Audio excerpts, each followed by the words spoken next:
subject if you practice. But I do practice quite a lot. Don't practice until you get it right. Practice until you can't get it wrong. Mr. Toastmaster and everyone who has passed the 10th grade. Right from 5th grade all the way to 8th grade, I was an average student at best. But on some occasions, I went from average to below average. In fact, my marks card read something like this: Maths can do better. Social science can do better. Science can do better. Moral science can do better. Come 9th grade, the filtering process had started. The teachers were hell bent on maintaining the school's reputation when it came to 10th standard pass percentage. After all, school's reputation was at stake with me coming out of 10th grade. Which meant I had to up my grades in 9th grade, otherwise I would repeat it. The message from the teachers was clear. It was to step up or step aside. I toiled tirelessly to get through to my 10th grade because I decided to step up and refuse to step aside. I knew I had to up my ante to get through 10th grade. Out of the frying pan into the fire.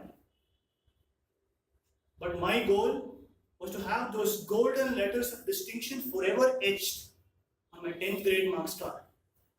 That's a simple goal, isn't it? It isn't. Especially for someone like me who had so much trouble concentrating on studies. It was the hardest thing. But this was the ultimate test. I had to ace it. Failure was not an option. That's how badly I was brainwashed into thinking that the 10th grade exam was the all-important life changer. As a peace offering, I sacrificed what little karate career I had. I converted my karate classes into tutorial classes.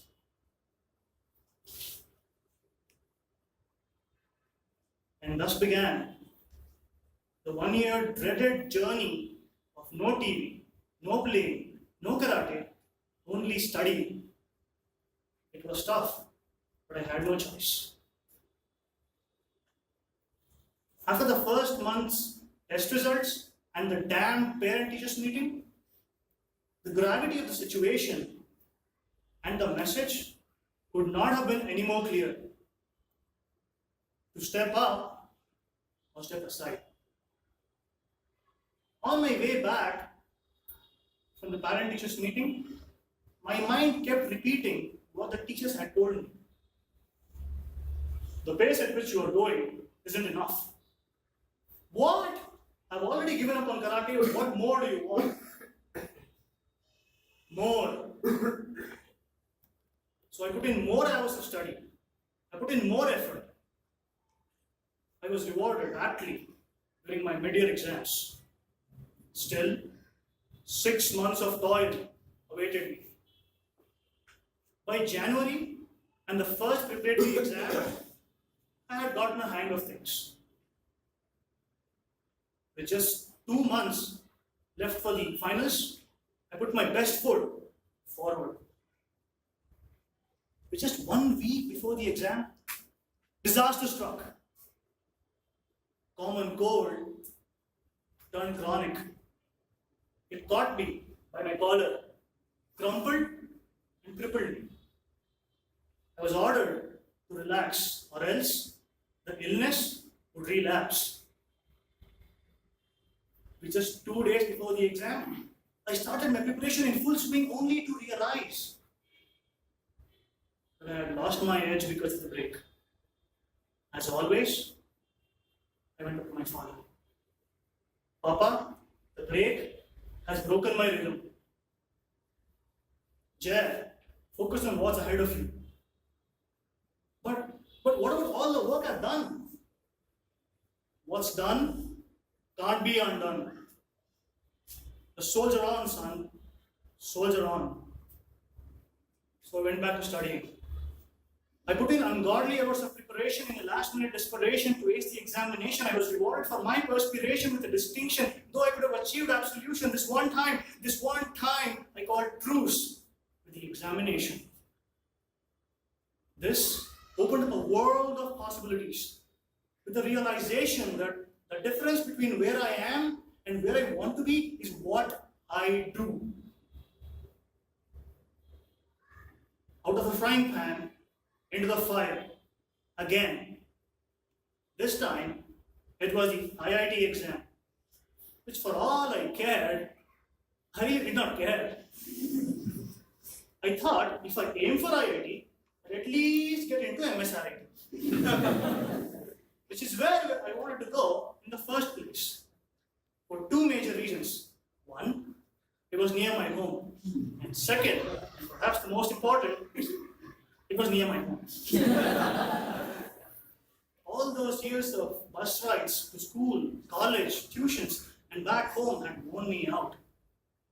I had enough of it.